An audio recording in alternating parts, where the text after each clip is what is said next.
باللہ من الشیطان الرجیم بسم اللہ الرحمن الرحیم السلام علیکم ورحمۃ اللہ وبرکاتہ۔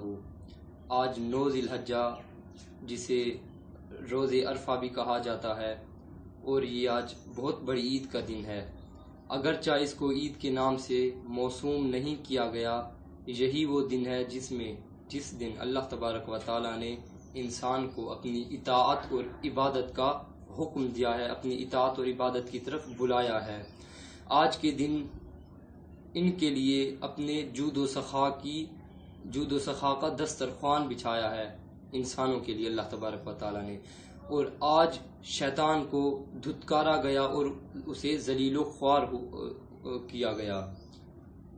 دوسری فضیلت روایت میں ہے کہ امام زین العابدین علیہ السلام نے روز عرفہ ایک کوئسچنر کو، ایک سائل کو، ایک سوال کرنے والے کی آواز سنی جو لوگوں سے خیرات مانگ رہا تھا۔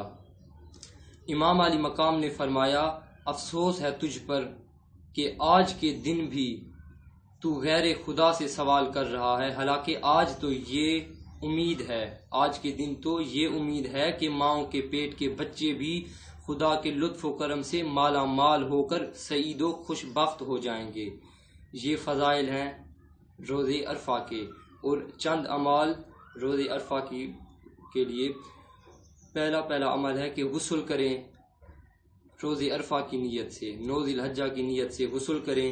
اس کے بعد امام حسین علیہ السلام کی زیارت کے اس کا ثواب 1000 حج، 1000 عمرہ اور 1000 جہاد جتنا، بلکہ اس سے بھی کئی زیادہ ہے۔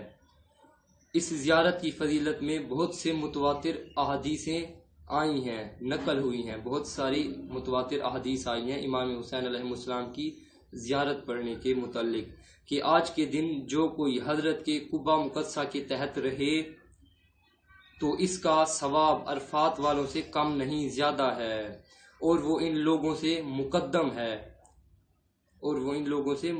ہے۔ اچھا، تیسرا اعمال آج کے دن کا، نماز عصر کے بعد جب نماز عصر پڑھ لیں تو روز عرفہ کی دعا مانگنے سے پہلے، روز عرفہ کی دعا مانگنے سے قبل زیر آسمان 2 رکعت نماز بجا لائیں، فجر کی نماز کی طرح 2 رکعت نماز بجا لائیں، اور اپنے گناہوں کا اقرار و اعتراف کریں تاکہ اسے عرفات میں حاضری کا ثواب ملے اور اس کے گناہ معاف ہوں۔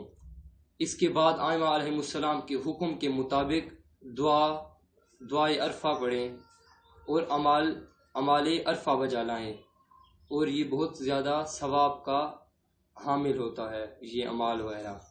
اچھا، اور وہ چند دعائیں جو مفاتیح الجنان میں ذکر کی گئی ہیں، ویسے تو یہ بہت ساری دعائیں ہیں، تقریباً یہاں پہ میرے ہاتھ میں مفاتیح الجنان ہے، 15-20 پیج ہیں، یہاں سے میں آپ کو چند دعائیں میں آپ کو بتاتا چلوں۔ ایک دعا ہے، سبحان الذی فی السماء عرشہ، سبحان الذی فی الارض حکمہ، سبحان الذی فی القبور قضاؤہ، سبحان الذی فی البحر سبیلہ، سبحان الذی فی النار سلطانہ، سبحان الذی فی الجنۃ رحمتہ، سبحان الذی فی القیامۃ عدلہ، سبحان الذی رفع السماء، سبحان الذی باسط الارض، سبحان الذی لا ملجا ولا منجا منہ الا الیہ۔ پھر 100 مرتبہ کہیں سبحان اللہ والحمد للہ ولا الہ الا اللہ واللہ اکبر، تسبیحات 40 یہ 100 مرتبہ کہیں اس دعا کے بعد۔ اچھا، اس کے بعد سورہ توحید کو 100 مرتبہ پڑھیں، آیات الکرسی کو 100 مرتبہ پڑھیں، اور درود پاک صلوات کو 100 مرتبہ پڑھیں۔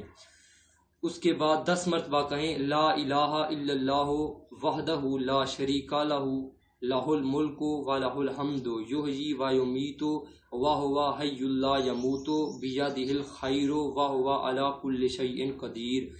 اس کے بعد 10 مرتبہ کہیں استغفر اللہ الذی لا الہ الا هو الحی القیوم واتوب الیہ۔ 10 مرتبہ کہیں یا اللہ ہو یا اللہ ہو یا اللہ ہو۔ اس کے بعد 10 مرتبہ کہیں یا رحمان ہو یا رحمان ہو یا رحمان ہو، اور اس کے بعد 10 مرتبہ کہیں یا رحیم ہو یا رحیم ہو یا رحیم ہو۔ 10 مرتبہ کہیں یا بدیع السماوات والارض یا ذا الجلال والاکرام اس کے بعد 10 مرتبہ یا حیو یا قیوم کہیں، 10 مرتبہ یا حیو یا قیوم کہیں۔ اس کے بعد جناب یا حنانو یا منانو، یہ بھی 10 مرتبہ کہیں، اور اس کے بعد یا لا الہ الا انت، یہ 10 مرتبہ کہیں۔ پھر آمین کہہ کر یہ دعا پڑھیں۔ کون سی دعا ہے؟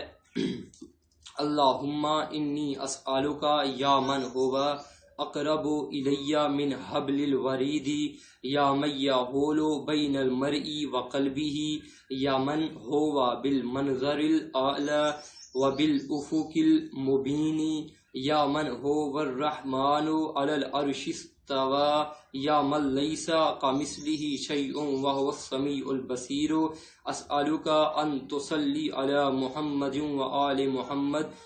السلام علیکم ورحمۃ اللہ وبرکاتہ۔